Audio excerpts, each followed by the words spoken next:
Hello and welcome to the lovely Laura. Is it Laura? No, what is your TikTok page called? Laura Duckworth 28. So it's just your name? Just my name, and then I changed it to like toddler awareness. Yes, that's what I was thinking, because I knew that was in my mind. I wasn't sure if that was Aye. part of the name or just the wee descriptive bit underneath. So for those that don't know Laura from TikTok, which is where I found you, Laura recently lost her toddler baby, Brady, Yep. to sudden unexplained death in childhood. Yes. So Laura's going to talk to us about that, and it was only, and you're going to raise awareness on the SUDS, which is how you say it, even though it's spelled with the C at the end and no the S. You just lost Brady in January this year, 17th of January. See, 14th. I know these, 14th. Aye. Oh, I'm going to say, I know these dates. Oh, right. The 14th of January, and he would have been 2 in the February. Yep. Yes. So he was only 23 months old. So Laura's going to share like your story and raising awareness, because what you're up against just now, sharing your story on TikTok. And when I found you, we've said this, and I followed you, you were 8 weeks into the whole grief journey. And it was heartbreaking. I can't lie about that. It was absolutely heartbreaking. And I was always going to have you on. I've said that to you as well. I was always going to have you on, but it was when the time was right and you're ready and you're happy to share as much of your story as you want to today, which is amazing. So give us a bit of background, because it's important, because there's actually the part of he was a perfectly happy, healthy child is important, isn't it? Yeah, it is. Brady had no health problems, was perfectly healthy. We had a traumatic birth with him, but that was when he was born. Like, he was in 23 months by that point. The day that he passed, he was his usual self. The only thing, he had a temperature, and that was it. Apart from that, there was nothing out of the ordinary with him. Like, he was the most happiest, loving, outgoing wee boy you would find. Like, he was the wee boy in the pram who would shout hello to everybody when you walk past him in the street or in the shops. Like, he'd make sure that everybody knew him. Like, you couldn't get past him without saying hello. So he was like, just full of love and joy. Like, aye. So there was no build up. No. And if you research SUDS that you're always saying on your TikTok anyway, you will know that when it's that scenario of sudden unexplained death, that is exactly what it is. Yep. There is nothing to tell. There's nothing. The sad situation is that the parents, the family, are then left to try and process that with nothing effectively to process it with. It's just, I mean, I've tried to imagine you're being in your shoes. I just can't even imagine it. So you lost him, and what happened then for, like, what is I haven't researched this, like, what is the rules or the law or the legislation for trying to establish what the cause of death is? So they do your usual post-mortem, and because he's a child, they want to release the body back to you as fast as they can once they pass. So they do, like, it's a thorough post-mortem, but it's not a long one to get the body with you. And then after that, they do a second post-mortem to go in more depth with everything, and then hopefully try and find something in this. But this is another thing with SUDS, is it's like an umbrella, and could be 5 things under this umbrella which could lead to a cause of death but isn't the cause of death, if that makes sense. So we are still waiting for our final results. I was just going to ask about that, because I've heard you talk about that on TikTok. So why is that? Because you're what, 10 months down the line? Why is it taking so long? Have they still got stuff that they're working on, or so what? Basically, when Brady passed, so there's only like 2 ladies, I'm sure it's 2 ladies, who do the post-mortems basically, and who do all that work. I don't know what it's called, but they do all of that, The right? investigations. Yeah. So there's only 2 of them, and one of them went off literally just after Brady passed. So only left one person to do the whole of Scotland. Like, not just, like, I'm not talking like just Ayrshire, you're talking the whole of Scotland all get sent to this one lab. Is that for all unexplained deaths? No, for any at all. Any post-mortem? Any post-mortem at all. So, and this is the other thing, is if it is under investigation or with police matter, they automatically get pushed to the top because they need them quicker. The way they look at it is they obviously need them quicker than what we do, because they need to obviously do different work. So there's a lot of cases that have been put in front of Brady. So we've still to wait. So we don't know. So they basically, do they do all the tests and these 2 women analyse it, or? So basically they can only do one at a time. So say there's Brady and another person in, they can only do one at a time. They can't do 2, they can't overlap them. In the lab they can only do 1, for what I've been told. And that's the test results though. So Brady's them. test results will be sitting waiting, you know, in a pile that's probably like that. He's here somewhere. Aye. And so it's where they'll, like, I'm not really into science, but it's like where they've got the wee dishes swabs. and the swabs right. and everything like Aye. that. So they That's have to fine. let them grow. So they'll put swabs right. in, and then they have to let it grow for so long to see if anything comes up. Develops. Aye. To see if anything develops, and then it will give them an indication of underlying. if there was something underlying. But they're very, so even with your first one, they're extremely thorough. Like, I always remember getting told this, they investigate that, like, say the heart, like every single fibre in your heart, everything, anything that's in there, they thoroughly go through it all. So the first one is very thorough, but they have to do a second one because it's unexplained. Like, there's nothing coming from it. So yeah, we're still waiting. Don't know when it will be. They phone every 3 months with updates, and then that's just to keep in touch, and that's basically it. Aye. See the whole process with the police. Can I ask you about that actually? Because obviously there's protocol with a death like that. How did you find that? What was that like? What did they do? Oh, it was like horrible, like a horrible experience. So Brady got pronounced, can't say the other word, but got pronounced right. So at the hospital, we got to spend time with him and everything like that. And then after that, the police come through to the family room and sit with you. And do you remember that? Oh, like every single detail. Like, I could walk you through from me arriving to that hospital, like, to every single last second of what happened to me, what my body done, how I reacted, like every last detail. Are you happy to talk about that? Aye. Because Laura and I obviously have had a conversation before pressing the record button, because of the depth and complexity of her trauma. I mean, even saying that's giving me shivers. I can't imagine it. We're not actually going to talk about the moments, you know, when you discovered them or anything like that. We're just going to talk about everything else surrounding it and raising awareness and just sharing your story like you do on TikTok. So people know why we're not talking about that. That's something for the therapy room before you come to a podcast talking about it. So so your body and you and the police, was that all part of like your feelings and emotions and whatever? I remember, so Brady got rushed from our house to the hospital in an ambulance, and we got told just to follow, but to take our time, because we had the worst storm I have ever seen in my life. And I always say I feel like that storm took my son. And I remember walking in the hospital into A&E and standing there, and she was like, "What's the name?" And I said, "Brady Mullen." "Well, what's the date of birth?" And I could only get out the 4th of February.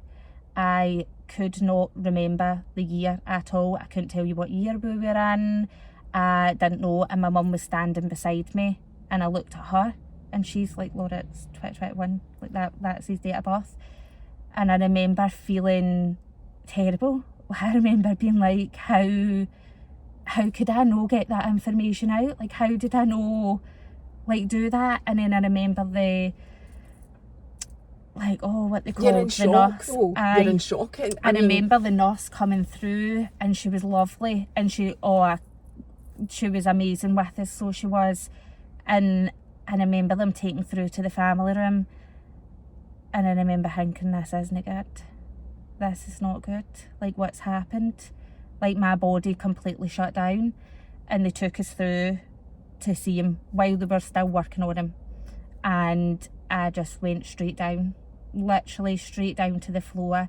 And I remember lying on that hospital floor just screaming and screaming, and they had to lift me and take me out, literally physically lift me up and get me in a chair and get me back through. And then I just couldn't stop being sick. Like, it's horrible, but it was projectile vomit just coming. The nurses were having to like the wee pan hangs what they use, it was like rotating round me because it just wouldn't stop. And I remember crying to her and asking her to make it stop. And they had to give us a jag because I just physically couldn't stop being sick, and I didn't understand. I was like, why am I being sick? Like, I want to be with Brady, like I want to be with him lately, I want to go and I want to sit with him, but I just couldn't because it wouldn't stop. And it wasn't after they had said to me, your body's in shock, Laura, like you've went into shock mode, and everybody deals with shock different, and yours is this. She was like, so it's not bad, because I remember feeling terrible, and I remember crying because I was like, I want my boy, like, can I just have him back?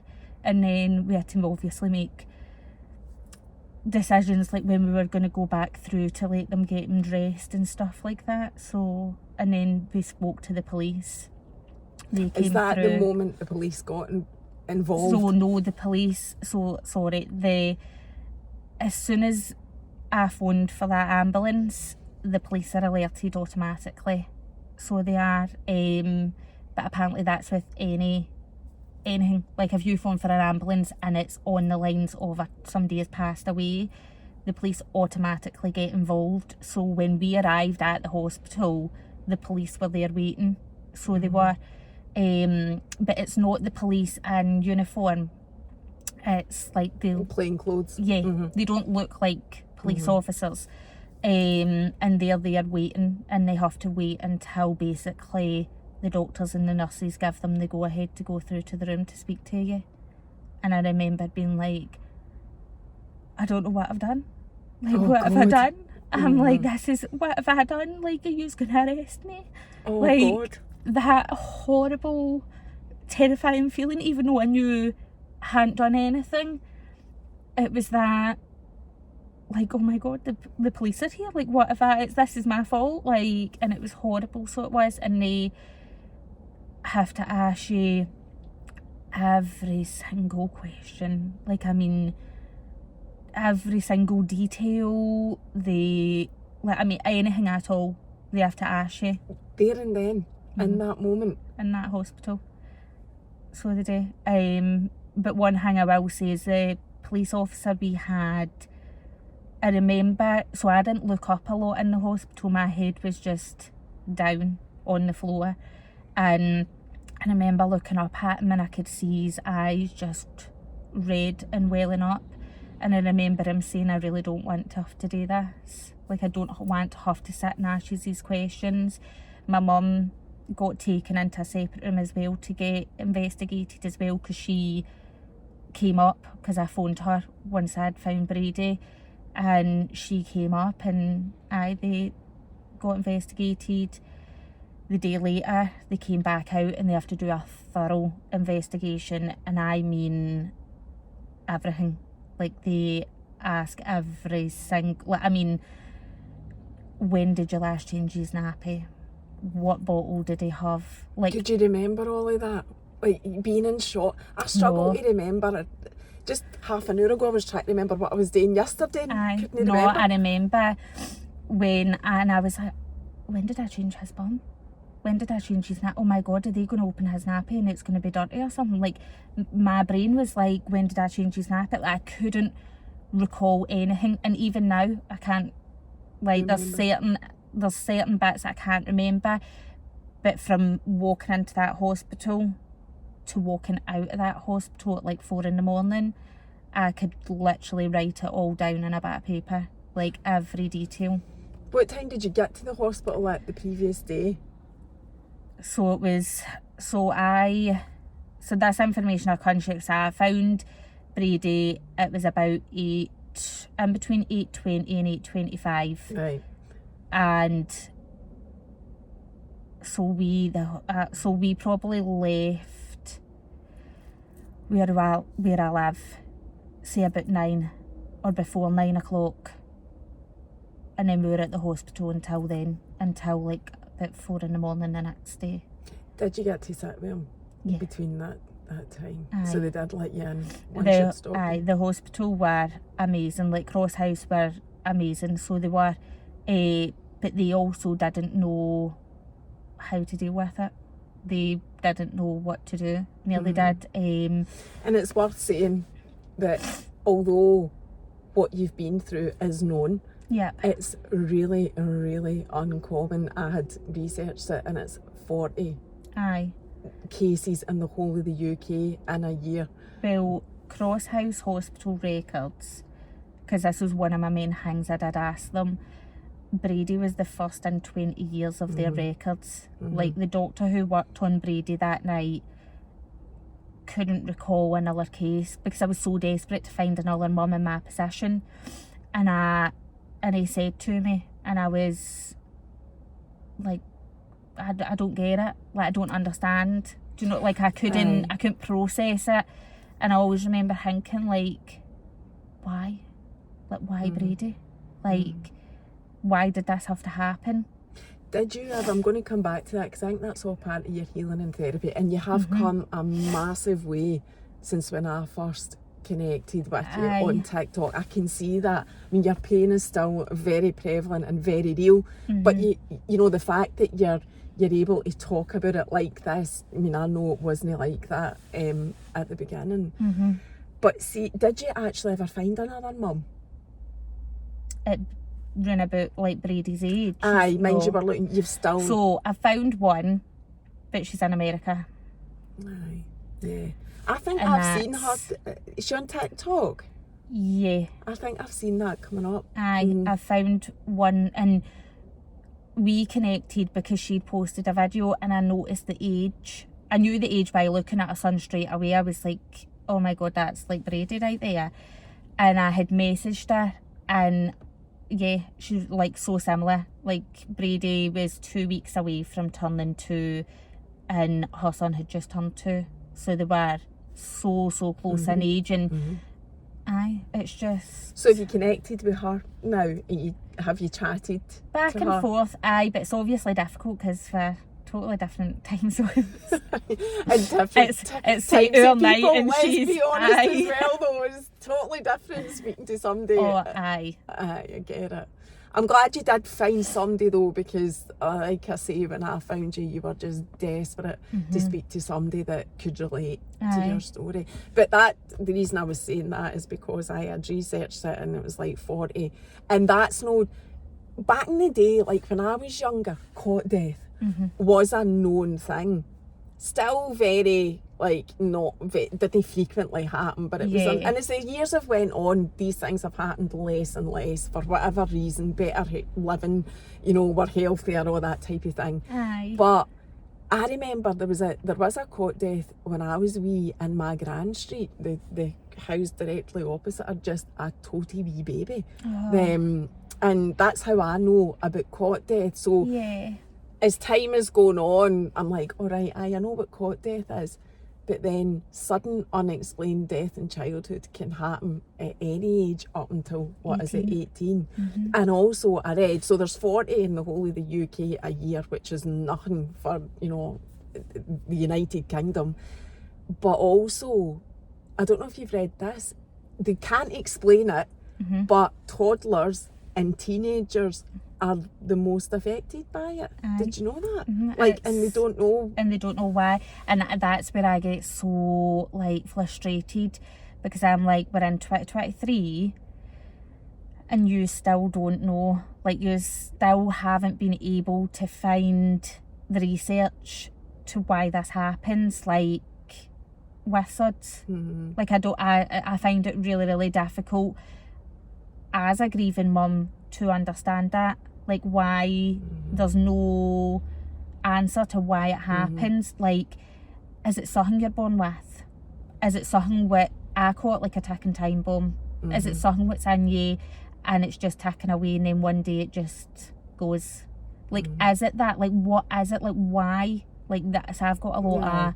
No, I know. Like, and yeah, of course you have, because how do you process losing a child like that? Like, there's nothing to accept other than boom. Aye. It's no there anymore. Like, I just can't, even as an outsider, I can't process Aye. it. Like, you can't process something without a reason, you know. Because that's the way our brains have been made, is that if something happens, we need an answer for it. Like, that it's... I speak a lot about this in therapy, so I do, and about how we're basically being made and how we've been brought up and how our brains, like, function. Like, children pass away all the time. Like, all the time there's children passing away of lots of different reasons, right? But because of where we live, it's not spoke about. And it's not, it's like a taboo subject. And that's my whole point, is talking about Brady and talking about SUDS, is to make it not a taboo subject anymore. Like, that it's alright to talk about it. Like, you can talk about it. Like, I've always known about SUDS. Ever since I got pregnant with both children, I always knew, and I always remember thinking, get to the year. Once we get to the year, so we're what's safe. that? So SIDS and SUDS are very similar. They both happen when they're sleeping. Like, they're basically all the same. They're just called different names. So cot death used to come under as like SIDS, SUDS, like it used to come under as them all. But as the years have developed, they've changed the names. They've made them a little bit nicer.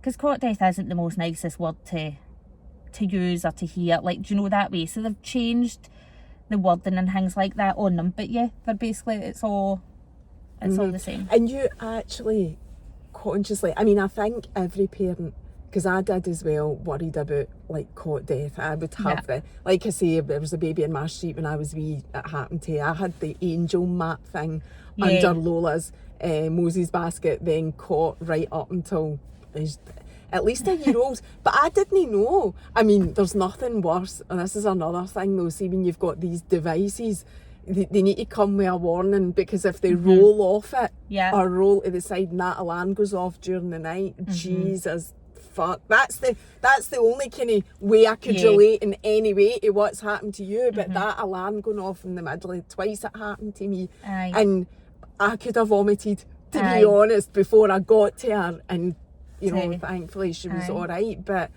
I'm digressing. Why am I saying that? I didn't know it was a year. You know, that's just, I've just stumbled across that, and that's when she's had it in her cot. But I didn't actually know the year was the mark that they kind of say, oh, you're safe now. Yep. Is that what they say? Did you it's like when you're pregnant and you're like, once I get to 12 weeks, I'll be safe. Once I get to 12 weeks, let's get to 12 weeks. It's the same. Like, it's the same hanging your brain. But you did think about that. That's... I always thought, I'm like, once we're fine. Like, in that way, like, you get to a year. Because I'd never heard of SUDS. And that's my whole mission, is to get people knowing about SUDS. I'd never heard of SUDS. Never heard of it.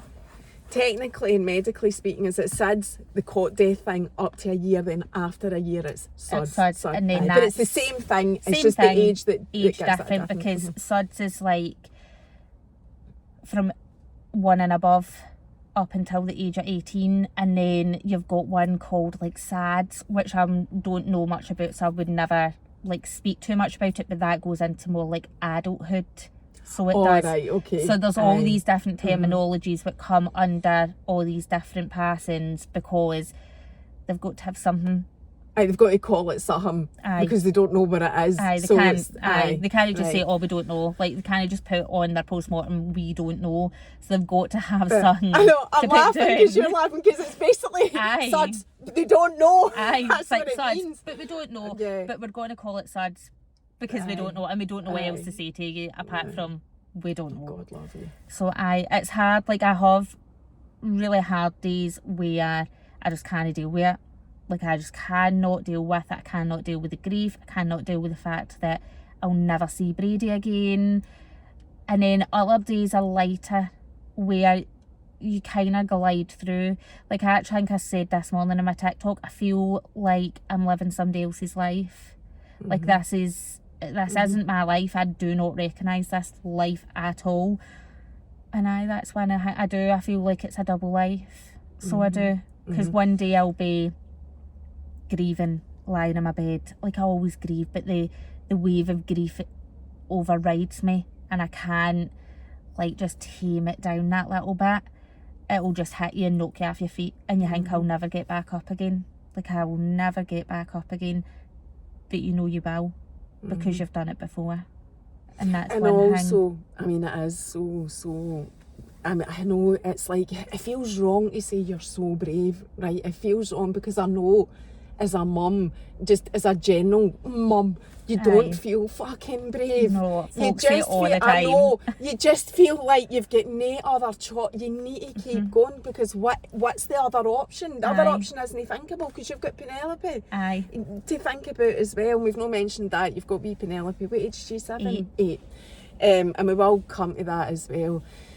See, going back to like that moment and you left the hospital, I mean, what's going through your mind at that point, Laura? What is life then? No, honestly, no idea. But one thing I will say, and this sticks with me, and some people might get it, some people might not, right? But we left our house and literally chased that ambulance in a storm. Like, I mean, there was trees down, the roads were flooded. Like, it was and a lot of people don't remember this storm because obviously we're in the house, the blinds were shut, didn't know nothing about the storm, but we were in it. Was your husband with you at the time? I know you only got married. Right, ask you about he that was at a Celtic game. He was away to the Celtic game that day, so he wasn't there. He was like not due back till later. Oh God, Laura, that phone call as well. Aye. Did you phone him? I think his sister phoned him to say, like, you need to get down the road, Michael. Like, you need to rush down this road. Like, something's no right. Brady's away to the hospital. And I remember him phoning me, and I was like, I can't answer. And then I had like my niece phoned me, and then my sister-in-law phoned me, and I was just not answering. And the mum was like, you need to answer Michael. But I was in a total denial days. I was not there at all. And I remember just saying, you just need to get to the hospital. You just need to come. Like, you just get here as soon as you can. I don't know what's going on. Like, please just hurry up and get here. Like, please. And that was it. And then I remember hearing my mum shouting, like, Michael, get to the hospital now. Like, you need to hurry up and get here. Because there was no way in fucking hell there was I saying on the phone what I had just found. Like, I couldn't say, like, that Brady's not breathing. Like, I don't know what's happening. Like, I don't know, Michael. Like, I couldn't. I was like, I just can't say it to him. Couldn't even say it to him when I got to the hospital. The nurses, the, like, charge nurse went out and got him, and she broke the news to him. Your whole family, Laura. And Everybody, it's not just you. I mean, you are the mum, and there's nothing like that, but even, you know, just it affects everybody. Even when when I spoke to your pal, I'm like, oh God, you know, everybody connected to that whole circle, connected to you, are having to deal with it. Aye. It's just, I remember I couldn't even look at Michael at the hospital. Like, and it wasn't like I was angry at it. Like, and I wasn't angry at him. I just remember I couldn't look at him. Like, I felt so ashamed that I was looking after Brady. Like, he was in my care and he passed away. Like, felt horrible. Like, I felt like I was to blame. I felt guilt, like everything you could imagine as a mum. It literally all whacked me all at once. And I was like, and I remember Mike always saying, like, Laura, you're no to blame. Like, you've no done anything. But I felt terrible. But we left that hospital. And so because this hadn't happened in like 20 years, so when you leave the hospital and you've had a child with passes, they give you a box, a white box, right, with stuff in it. But their boxes at Cross House were aimed at like a stillborn, so they were maybe a miscarriage if it was further on, I'm not too sure, but definitely a stillborn. They'll give you this box away with you, and it's got like pamphlets in it, and it's got maybe like a wee teddy and like things like that, right? But it was all aimed at stillborn. And I remember after, because I ask questions, I want to know all the ins and outs, and I remember them telling me that they had to rush around that hospital to, one, look for an outfit for Brady to get him changed into, and two, to try and quickly make up a box for us to take away with us, because they put like a hand casts and things like that in it for you. And I remember leaving that hospital with a white box and a box of diazepam. That's what I left what it. they gave you? Yeah, because they were like, you're gonna have to try and get a sleep. Like, you're gonna have to try and get some form of sleep. And I was on really, really strong tablets after Brady passed to basically knock me out to get me to sleep, because I just couldn't. I just cried and screamed, and I just couldn't. Like, I couldn't function. I couldn't be a mum to Penelope. I felt terrible, because I was like, I just can't. I had to ask my mum. I was like, can you be her mum for a while? I was like, because I just can't do it. And then I was like, I don't trust myself to be a mum anymore. I was like, I just can't, like, God, I need somebody to step in for me now. And I remember my mum and my sister coming through, because I stayed at my mum's house for a while with Michael and Penelope, and I remember them coming through and literally like lifting us through to get us through into the shower and having to shower me. No, I was like, because I just couldn't do it. I couldn't do nothing. My body was there, I was physically here, but inside I wasn't. I was like, I've lost my boy. Like, I just want my boy back. And you said that the whole time, and you're going to say it for the rest of your life. And it's just... So was there a point then, I mean, I don't know, I don't even know how to word it, when you were able to get up one day? I mean, there must have been, because you're here the day. There was a point with you. I don't know. I stayed at my mum's, and then during the day we went up to my sister-in-law's house, and we sat there during the day. We just literally sat on her couch, and I just stared out the window, or just stared into space, like literally just in a different world. And I don't know, I remember, because I couldn't go back to my house for a long time, not police-wise, not physically, I just couldn't imagine going back into that house. And I remember the day we went back to the house, it was terrible, it was horrible, so it was, because everything was still there, apart from like his mattress and things like that, because the police have to take them, they have to. So they do in his like wee red book, where you have when like your kid's born, they monitor all the things in it. Their weight and length and all of that. But I remember saying to them, I don't know what's all in there, because I always used to forget to take the book. I was like, is there some other record to say that he has had all these things? Like, because I was like, they might not be in there. And I remember going in, and everything was just sitting there. And I remember just laying on the floor where I laid him on the floor that night before because that's what I got told to do from the paramedics. And I remember just literally holding on to that floor as if he was there, like on that rock, like, and just screaming. And then I lost it and I started pulling all his clothes out the wardrobe, and I was like, nobody touch anything, like these are mine, like, aye. And then I picked clothes out because there was a Pacific outfit I wanted out and I couldn't find it, and my sister-in-law was great. She like helped us and tidied everything by, because she was like, your mum and that's just not been long in here, and made sure everything was alright. And I was like, I know, I says, but I need this outfit for him. And it was a surreal place to be, but you still remember. Like, remember people coming in to visit you, or the flowers. No, I hate flowers now. Oh, I can't stand a bunch of flowers. Oh my God, that's exactly what my gran was like. I told you about her losing her first baby at 10 months, and my gran hated flowers. Yeah, see if I get a bunch of flowers, I'm like, thanks. I'm like, fucking get them to fuck. Like, See, I'm like, my gran used I to don't say want them. I'm flowers like, are for funerals. I'm like, because after Brady passed, my mum's house was like a florist. Like, everywhere in that house you looked, there was flowers. And of course, and I say this all the time, I appreciated them, I did. And all the cards, I read all the cards, what were on them. And I totally get it's people's way of showing the love and that they're sorry and that they care. Like, and it is, but see now, the only time I buy flowers is for Brady. So it is to put down for him, and it's only baby's breath. No other flowers, just baby's breath.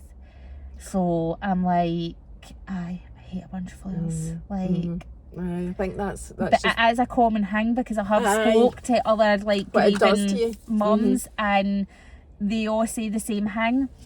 They're like, oh, I hate a bunch of flowers, don't ever buy me a bunch of flowers. And I'm like, I'll buy you a candle instead. You like candles? I'm like, I'll give you a candle instead. I was like, because it's just, it takes you back to looking in tables and corners just full of flowers, and you just, now I can't stand them. I'm like, and my mum loves a bunch of flowers. So do I. Oh, she loves a bunch of flowers. I don't know in if her I would house. if I had been in your situation though. Do you know, I get it. I get why you would take them now. Aye, they're just, So, I want to kind of move on for that, because I think we get it. We don't need to fucking dig into every wee detail. It's pain that is in trauma, and that is what it amounts to. I suppose what I want to ask you, because, do you know, I do get a lot of messages about grief, like, you know, just dealing with grief and processing it and whatever. And we've already mentioned wee Penelope, and she would be quite important in all of this. Oh, yeah. I mean, losing our wee brother, I can't imagine that either. What is the healing and grieving and healing process been like for you? What is there any advice you can give on that as well while you're telling your story? Because I honestly don't know that it gets much worse than what you've been through. It's, for me and Michael, Penelope's our, like, she gets us through, so she does, like, she really does. But advice, share, talk. Listen to that music, pure booming there. So talking about you then, just your process, just you. Yeah. How did you, I mean, I seen your videos on TikTok, and I did feel watching them that was very much part of your grieving process, healing, whatever, and I'm a massive advocate of that. I don't give a shit what anybody else says about what you're saying. You do what you need to do for the reasons that you need to do it, and that's it. So I'm all for that, and it helps other people as well, as you've said already, relatable. Your pain is relatable. You know, whilst the situation that you're in is quite unique, like we've said, the actual process, the grieving, the pain, the trauma and everything, most folk will relate to that in one way or another. So was there a point where you did think, I need to try and help myself, you know, for Penelope's sake or whatever? Did things start to, you know, I don't even know how to word it. I don't want to say get better, because it's never going to get better. You know, you don't have him.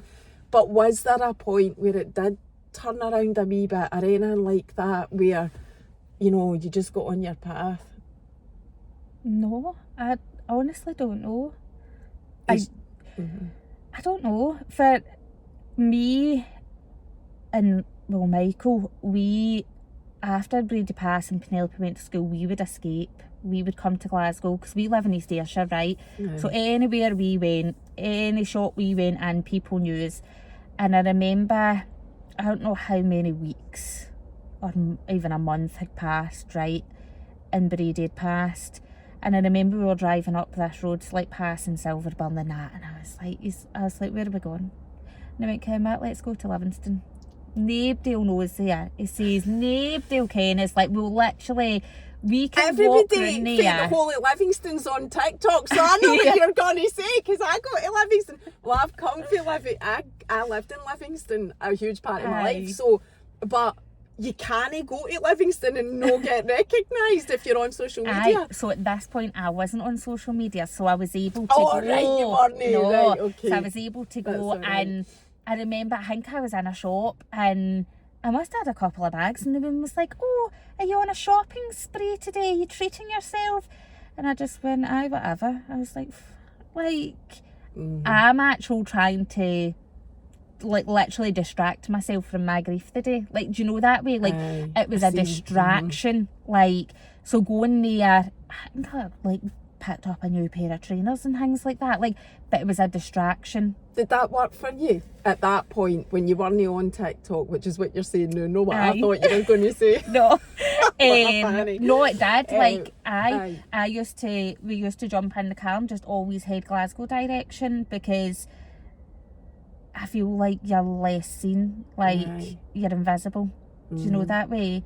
But even talking about TikTok, that's no, the way TikTok is the news, never how I ever planned it to be. My account, never at all. I joined it to escape Facebook and Instagram. Like, I joined it to escape them, because everybody knew me, everybody knew Brady, everybody was always like messaging and things like that. So I joined TikTok to escape, so I could post videos of him, but basically be like a wee fish in a big pond when nobody would see me. But I could post them for myself, because I wanted to still share his pictures, what we had, and nice wee videos and that. And then I'd posted a video of him, and I'd put like a description and things like that, and he had passed away, and it just went wild. I know, you've got it pinned to your page now. It just blew up, and I was like, this is weird. Like, this has never happened. Like, do you know that way? Facebook and Instagram, you get the most by about 100 likes, and you're sitting looking, you're thinking, this is saying like, people have like viewed this and liked it. I was like, whatever. Never took much notice of it, just kept doing my thing. And then at 8 weeks after he passed, this is a... Folk don't realise, right? I don't know what happened that day. the day you went on TikTok? The day that I went on TikTok and started basically crying to everybody and begging and pleading for help. I had went for a facial with my mum. My mum had put me in for a facial to try and just, I think, try and cheer me up. It's never going to cheer me up, but just something nice. Your mind open, and everybody just wants to help. I can imagine. Everybody wants to do something right, so that was her thing, right? And it's actually funny now when I look at it. So the woman put oil through my hair. She gave me a facial. Now I wear extensions, right? And she put oil. I mean, no a wee bit of oil. It felt like it was like a chip pan in the top of my head full of oil. And I remember crying. I was so angry and I was so upset. Like, I was so... Because this is my mask. This is what hides all the pain what's on behind. And I felt like she stripped me of it that day, because we had a full day planned. It was a wee facial, get lunch, and I was like, I need to go home.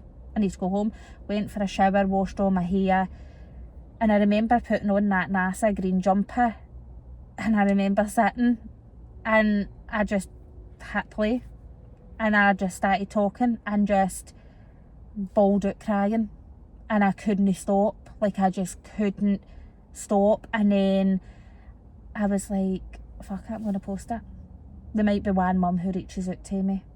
There might be two. or there might be none, but there might be somebody who can say, I get you, Laura, like, I'm in your position, or I've been there, like, and help me understand it, help me process it, because at that point I wasn't in therapy and I still couldn't process it. And then since then it just kept going, and I was like, right, okay, so a new talk on TikTok, which I never thought I would do. Like, I'm not that person. You can tell. You can, not that you can tell that that's no really. Well, I have followed you since then, since that. I remember you saying about 8 weeks, and it was just raw emotion. That's what it was. Like, that was what I told you. I just thought about my gran immediately, because she talked about, you know, her baby that had died.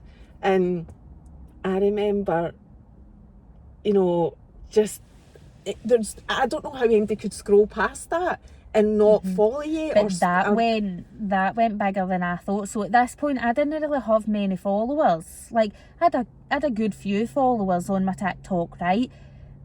But nothing to the extreme that video went to.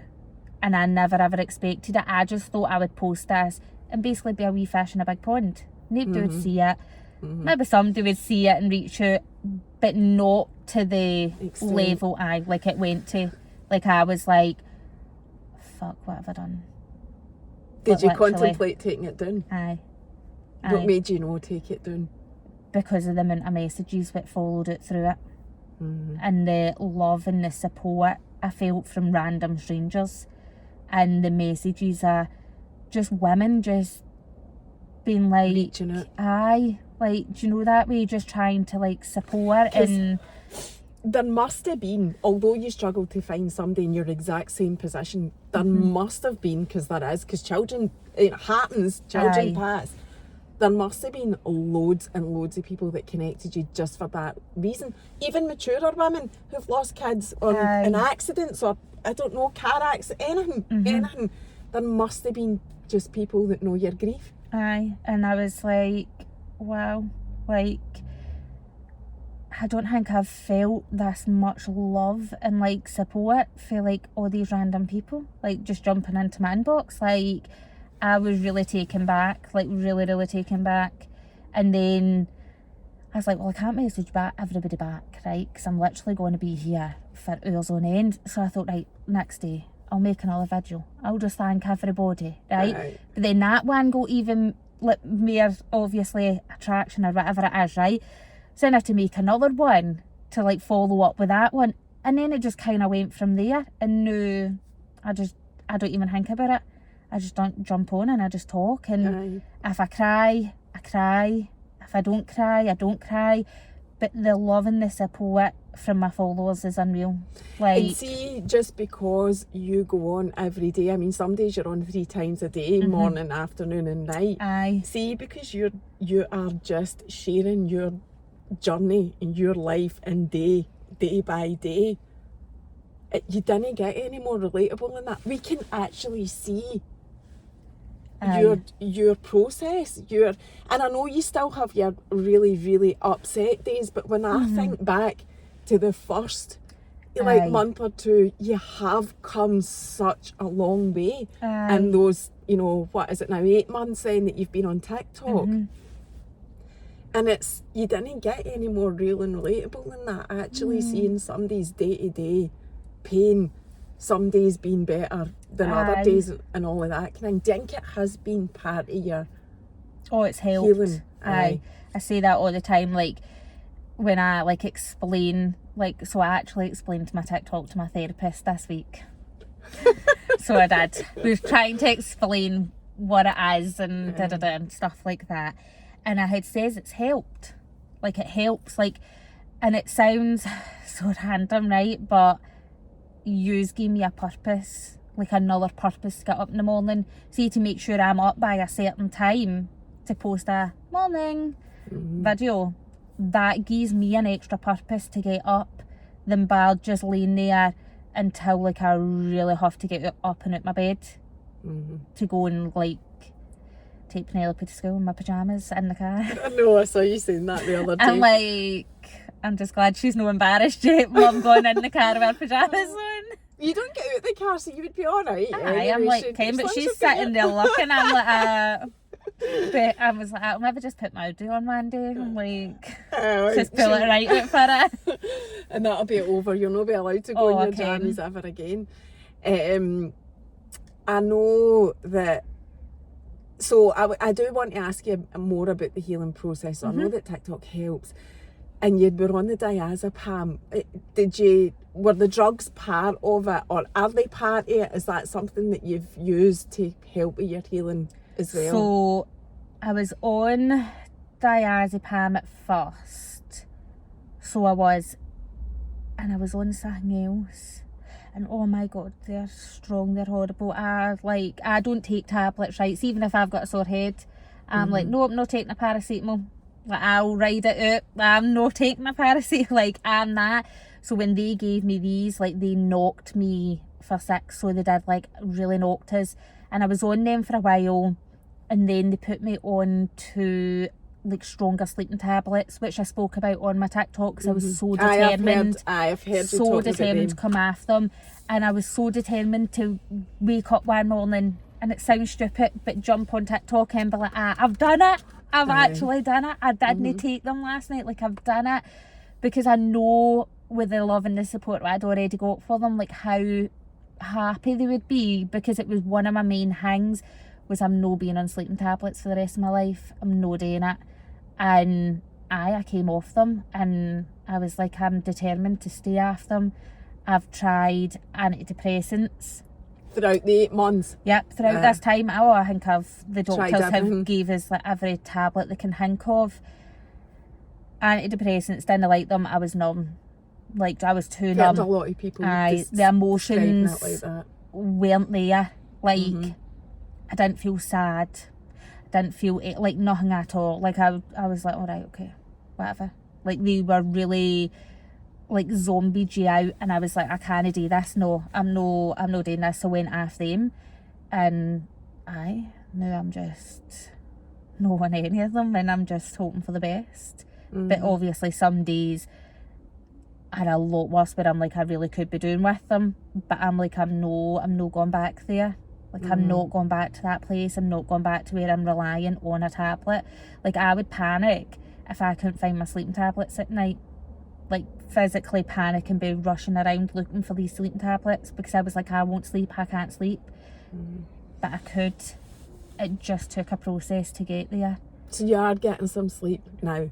I can get some sleep now, back and forth. Nights are the worst for me, so they are, because that is when I did find Brady in his bed. That's hard. So evenings for me, that's when all my flashbacks really, like, I mean, they whack you in the face, so they do. So evenings are a lot harder for me, and getting to sleep, I'm probably hitting near a new midnight by the time I get to sleep, and then I'm normally up for about 6, half 6. But I'm still getting some sleep, so it's like... that's alright. Do you know what I mean? I'm on that side of the clock instead of that side of the clock, but I'm like, fine, like, I just... So you mentioned therapy there, Yes. and that's obviously been a massive thing. How did you get that? How easy was that to get?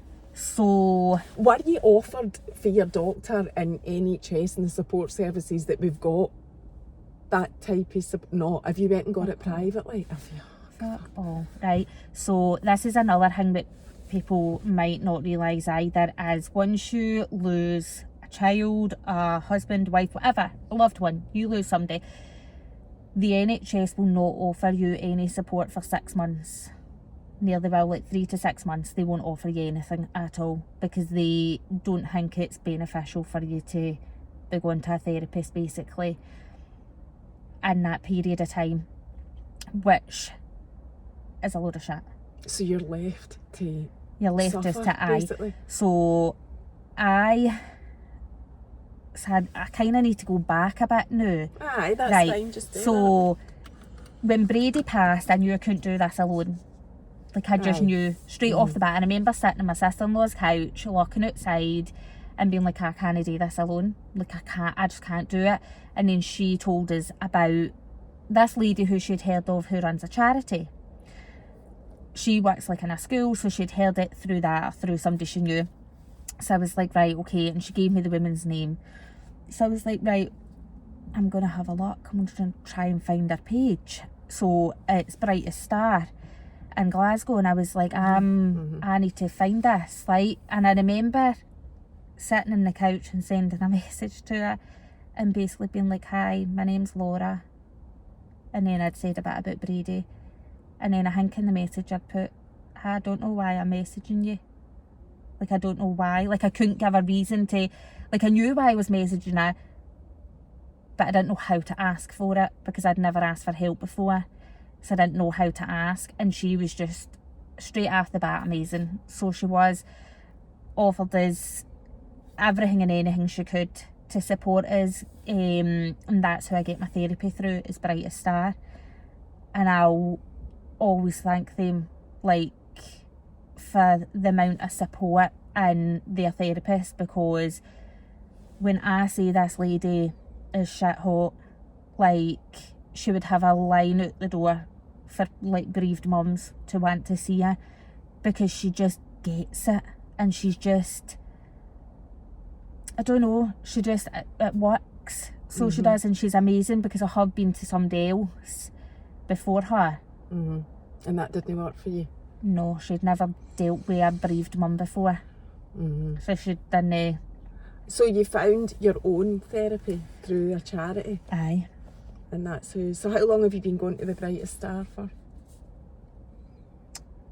Well, I posted that video about Brady was 8 weeks, so probably about when Brady had passed, maybe about 10, 11 weeks. Is that how long you've been going to her Aye. for? Has that been a massive contributor to your healing? At one point, if I missed a session, I would be a total mess. Like, if I couldn't make my session for some reason, it'd be terrible. Like, I would cry constantly until basically my next appointment, because I just couldn't deal with it. I hadn't had that outlet of being able to go in a room and talk and say stuff that you don't say on TikTok, or you don't say to your family. Where there's no judgment, there's no, like, none of that at all. And especially when you're talking to somebody who just gets it, it just helps. So, aye. Do you go every week? And what about wee Penelope then? How's it been for her? So kids are really, really resilient. So I worry about Penelope. I know, and I've seen you saying about you don't want to lose her as well, and that's something that plays over in your mind. Terrified that something could happen to her. Like, there's that thing, a helicopter mum, they're a helicopter mum. I am mailing a helicopter mum. I am, like, all over that sort of because I'm so terrified. Like, and at the moment it's fine because she's only 8, but I dread when she gets older. And I was actually just talking about that the other night. I dread when she gets older, because at the moment I can, like, say, no control, but, like, I can fully protect her. But as she gets older, well, when they get teenagers and they're at the academy, do you know that way? I, like, panic, like, my brain goes there and I panic, like, how do I helicopter them then? Do you know that way? Do I get a job in the school and just, like, do that? Like, because I, like, panic. So it's like, but Penelope, she's really resilient. Like, she is literally a ray of sun. So she is. Like, she's just amazing. She goes to therapy. Well, hers is play therapy. So they do, like, painting and drawing and things like that. And she loves it. Literally loves going. Like, she thinks it's like a wee arts and crafts session. So for her, it's great. Like, she does enjoy it. And it's the way they work with children is amazing. Like, they'll do paintings and it'll be like, say, a finger painting, but you have to stop when that's your emotion. So for happy or for sad, or you just don't know how you feel, like, so they've done stuff like that, and it is just amazing because it literally shows her emotions on one sheet of paper in that way. But then when I ask her about it, because she's quite sarky kind of at times, I'll say, I see you were feeling, like, kind of sad up to that point. She went, nah, I just didn't come in to stop my finger, so I just stopped there. I'm like, Penelope. And she's like, well, I didn't really know, so I just thought, I'll stop there. And I'm like, so do you feel sad that amount of time? She went, well, I don't really know, but I'll let you know. And I'm like... Oh, that's funny. Like, so has she been alright? Like, even that, who told her when... Her, I think it was her auntie who told her. It was either her auntie or it was her papa who told her, because she was at her auntie's. We had to drop her off there, so we did, when we were going to the hospital, which is 2 seconds round the corner from us. And I know she was in there, but I don't know if it was the auntie or if it was a papa. But I know it was one of them who did, like, let her know. And how has she been? How was she at that time? Did she cope with it? Because I wouldn't even know. I wouldn't know how a child would deal with something like that. Because like you say, they are extremely resilient. She coped with it really well. She was actually... So, I'd in the winter gone back to school for a good few days after it happened. Because it happened on the Saturday, obviously, and we went into the Sunday, and then we were into the school week. And I was like, oh, no, like, can I go to school? And I remember we were in my sister-in-law's house, and we were like, oh, the schools are off, so they are. It's a snow day, because it started snowing. And I always remember when the kids were coming back for school, my sister-in-law would jump up and put her shutters down so she would, so they couldn't see outside, because we were just trying to protect them from having to go back to school, and knowing that people... No, even the children, right? Because children, they don't get... Just got on they're just children, ken that way. Aye. It's like, it's no... To them, it'd be like, oh, right. But then they'd go to school and they wouldn't think nothing of it. Do you know that way? They wouldn't ask, especially at Penelope's age, they wouldn't ask inappropriate questions or, like, things like that. It was more the parents I was more worried about. So then we eventually did let her go back to school with her cousin, and drop her off late to school, and then pick her up early from school to miss everybody, to try and protect her, because I was like, that's going to really, like, seal it type of thing. Like, something's really not right. Like, she knows, but she's also a child. So that was my worry. I just wanted to protect her from it, but no, honestly, she bounces off the wall, so she does. She's like... And you used to talk about Brady all the time. Aye. And yeah. Oh, every day. We were talking about him last night, actually. So when me and Penelope, she'd said something. She's like, I'd be doing that. So he'd be knocking himself off the wall, Mum. And I'm like, I probably would. Like, that was what he was like. But no, she started to... At first, she didn't mention him. Brady at all, and it broke my heart that she didn't mention him.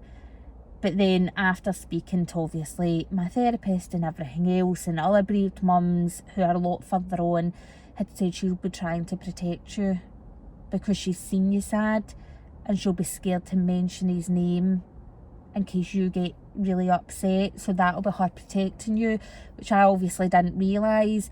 So I've tried and control my emotions when I'm around her, so I do. She obviously still sees me sad and sees me upset, but for what she's seen when Brady first passed in January, I don't want her to grow up and be like, my mum just always cried, like my mum didn't leave the house, my mum didn't do anything. Like, I want her to see me and be like, aye, my mum pushed through, my mum done it, like... I think that's exactly what she will see, because that is what you do, but also, like, there's that thing. So what I'm thinking when you're saying that, I'm just like, that's what mums do. It's just, mums just do what they need to do for their reins, whatever it is. Do you know, we're at an hour. I'm conscious your mum's waiting on you as well, you're right? fine. But she's shopping. There's a few things that I still, like, Michael, obviously, I want to ask you about, is he getting support? I don't want to go into great depth because it's no fair, he's no here, he can't talk for himself, but is he getting support as well? Aye. And does he get therapy? Yeah. That's good. And your mum, does she get anything? Because grannies are just like their other mum. Aye. Oh, Brady was very, very attached to my mum. Like, we came back from New York So we did last year, and I was so excited to see, obviously, my 2 children. But I only had one child jump on top of me, which was Penelope. Brady beelined past me and straight for my mum. And we always laughed and joked about it, how he literally would just... Granny's boy. Aye, like straight to her. I was like, hi, Brady. It's like, mum's missed you. And he was like a pure big smile on his face, like, I've got my granny. Like, that was just his thing. But no, it's a lot. I know, So because your mum will be supporting you. I could greet for your mum as well as much as I could greet for you. It's just such a hard thing for anybody to deal with. And I hope that this has raised a bit of awareness. I never asked you about your work either, because were you not working at the time? Aye. Did you leave your work? Or what? Are you just... I've not even decided what I'm doing with my work yet. That's me now, like I've used all my sick pay and all the rest of it, like I've basically burnt all that out, but I just don't know, because I'm a carer, and I don't know, Didn't even know that. Carer, I work with East Ayrshire Council, and I just don't know if I'm not ready the now, I know that. Aye. I just know I'm not ready the now to go back, but I do hope one day that I am ready to do some form of work again. But I get asked that a lot. Do you think you'll go back to work? When will you go back to work? And I'm like, I didn't have it as a main question. It just came into my mind because I thought people will want to know that. I do remember you mentioning that you had worked. Because I know some bereaved parents who have went back to work, and some have said it's been beneficial for them, and then others are like, no, like it made me worse. Like it didn't benefit me, it made me worse. So I'm like, I don't want to do that to myself, and I think I'll know when I'm ready. Like, you just don't do anything that you don't want and you don't feel ready for. Absolutely no. That's the least of your worries. If you can afford it, well, there is that as well. You know, if you can afford it, then you keep going the way that you're going and do what you need to do. Something else popped into my mind there. I was just going to say, because we haven't mentioned this, because as well as you telling your whole story, there was the point of raising awareness about what SUDS is, and you've come up against, I don't know if you would call it trolling, I don't know if you would call that trolling, where people are trying to say to you, is it to do with COVID and vaccines and whatever. So I think we just need to make that clear that is absolutely... So this is why on my account I've started to... I call it name and shame, right? Oh, you doing that? I have started name and shame because and I actually spoke about this week, my biggest fear is that a new mum is going to come across my account, maybe pop on a video, and the comment she's going to see as basically Brady passed because he got his vaccines. Like Brady passed because vaccines. And they don't just say vaccines once, they'll say it 3 times and they'll put it in capital letters. So they do. And this is why I started to confront them, because it's nothing to do with his vaccines. Neither it is. And then I had a comment, when did they last get his vaccines then? What the fuck is that got to do with it? Like, do you know that way? And this is why, because I'm so worried that a new mum could see that comment and think, oh no, I can't get my kids vaccines then if that's what's going to happen. Like, that fear put in them, and that's why I've started to do it, because I'm like, no, you's only sitting behind a fake account and blaming it on something and blaming it on something. And I say to them, I'm like, do your research. But I know that aside, that is a completely... There's always road rage when I'm recording these, by the way, 9 times out of 10. That is completely separate to this, because the whole sudden, whether it's babies, children, you know, up to the age of 18, is a thing. And, you know, we know that what has happened in the world in the last few years has happened. It still doesn't change that from happening. If it's going to happen, sadly... My thing is see if it is vaccines, and if that's what you're saying, it's vaccines, there'd be no children on this earth. Exactly. So that's where I get annoyed, and I'm like, you're talking crap. Like, do you know what I mean? Like, don't, like, stop. But I've had a few. I have had a few trolls. But delete, block. And for a while I didn't confront them. For a while I would just delete. And then I got one who said I was attention seeking. And I just lost it. Oh, I don't know if I saw that. I got told I was attention seeking, and it was a video of Brady. Because I was posting a video of him, got told I was attention seeking, and I just lost it.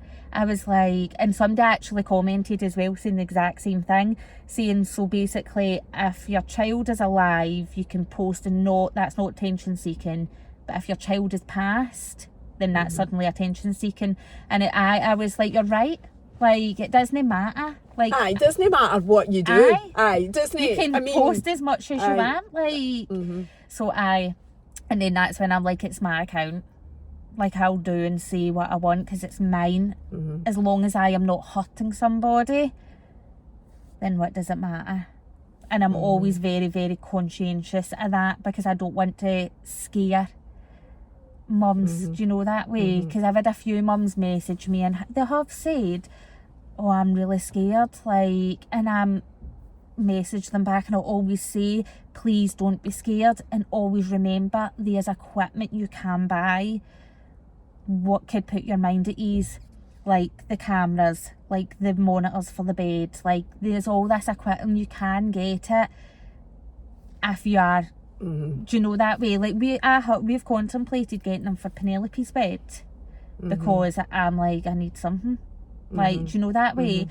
But again, it's when if they roll off it. I know, it's and I've had people say that who have had them for their newborns, and they're like, oh, I took it out. Like, I took it, I couldn't deal with that. Like, my heart literally would fall out every time, and I thought, and I'm like, I couldn't, that would put me back into trauma response, so I'm like, I couldn't do it, so you just...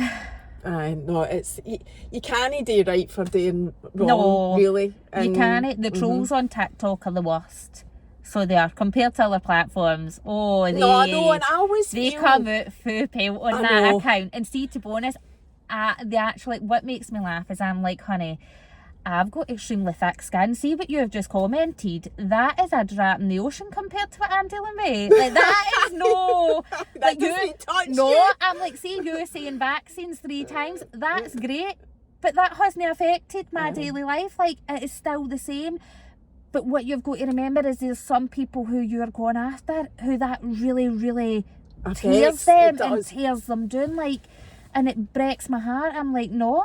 And that's their goal. They're out to get people. And I do think now that I am doing TikTok more, right, what I've discovered is, and as I do feel kind of removed from it, because I just feel people are actually setting up accounts just to do that on TikTok. Like, and they're just saying any random shite. Anything at just all. in the hope that it gets to you. But I just see it for that. You've just set up an account to say anything at all, hoping that's going to get to me. I look at it and I think, your life must be fucking boring. I know. Like, your life must be so boring if you can sit there all day and make up all these random accounts. And then comments of the woman who commented saying that I was attention seeking, once I had posted it, found out that she's actually done this to quite a few people, commented nasty stuff. And I'm like, not surprised. Honey, calm down. Like, I'm like, no, but I do feel for there's certain TikTok creators who I do follow, and my heart breaks for them. Some of the comments they get put underneath them, and they have done nothing. I mean, nothing at all. And I think you're jealous because they're succeeding and you want to pull them down, and I'm not a pull down it. I'm like a cheerer. I'm like cheering you on for the background. Like, and the good thing is there are much more people like me and you cheering people on than there are these people that spend their entire life trying to drag people down. I just don't get it, man. Your life would be so much more improved if you just didn't do that. Just like, I've literally been dealt the most shittest thing in the world, but will I still come and cheer you on for something? Of course I will. Like, it's no about term folk doing. Like, so my main goal, my end goal is to have a charity in Brady's name. Oh wow! So I want amazing. it. So I use the hashtag keeping Brady's memory alive, and that is my goal. Is at the end, once I'm ready, once I know how to set all that up, is to have a charity in East Ayrshire for bereaved mums in positions like me, but also out with that as well, because there's charities in East Ayrshire what are for stillborns and miscarriages, right? And the women who are there are lovely. I've met them all. Lovely, lovely women. But they did say themselves, we can only help you so far, Laura, and then we can't help you. And what they said was, you had the life and we didn't, and that's where our journeys then stop. We know the feeling of loss, but that's where we don't know your side. And I did get that, and I was upset, obviously, because I thought, what's there for you? My last hope. That was my last hope in Ayrshire. I'm like, and that's how I'm determined to get something set up, because I do know of other children who have passed after Brady and doing it our way, and it breaks my heart, because I think I've had to research, Mary. I mean, so much information, so many charities, because there was nothing there. There was nothing to help, ken that way. There was there's nothing there for me. So I've had to do all that myself. So I'm determined that another mum does not have to do all of that, what I've had to do, like sitting on your phone and looking for help. Like, I want it to be there. Just there. That's amazing. Like, and that is something that you can come back and share when, because what are we at now? 1 hour and 60 minutes. I could talk for ages. There's just loads. Oh, you're fine. But we'll wrap it up. Aye. And the next time you come on, you can come on and share your charity and all the good work that you're doing for that, because that would be amazing. And that's another thing to keep you going, something to work towards. Thank you so much, Laura. I can't thank you enough. I know how hard it was, but I'm so grateful, and I hope that there's somebody out there that takes a bit of, I don't know, comfort. Is that the right word? No, you can. You can say that. Aye. That's good. So thanks, Hen. We'll see you the next time you come on. Thank you. Bye. Bye.